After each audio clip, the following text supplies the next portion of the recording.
শুভ বৃহস্পতিবার সকালে ঠাকুর পুজো দিতে বসে এত শরীর খারাপ লাগছিল, ঘুম ভাঙার পর থেকেই শরীর খারাপ, মুখ চোখ একদম ফুলে গেছে। কিন্তু শুয়ে থাকার উপায় নেই, বাড়িতে আজকে যে পরিমাণ কাজ হচ্ছে।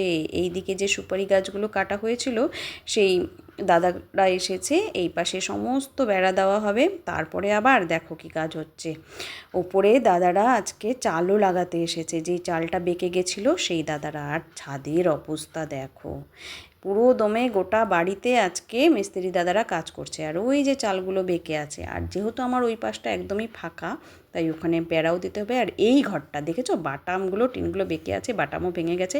এই ঘরটাতে আমাদের ব্যবসার মালপত্র থাকে, একদম ঘর ফাঁকা করে দিয়েছি যাতে মিস্ত্রি দাদারা কাজ করার পর ঘরটা পরিষ্কার করতে সুবিধা হয়।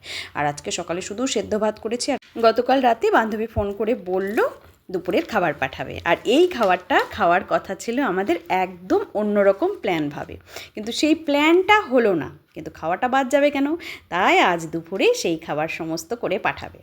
বাবা, আমার যে কী উপকার হলো জানো তো। আমরা কি ভাববো, ভগবান সব আগে থেকেই ভেবে ঠিক করে রাখে।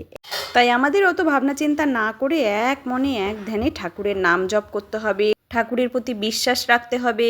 আর ঠাকুরের কাছে সবসময় শুধু চাইলে হবে না, ঠাকুর যেইভাবে চললে আমরা মানুষ চললে পছন্দ করে ঠিক সেই রকমভাবেই চলার চেষ্টা করতে।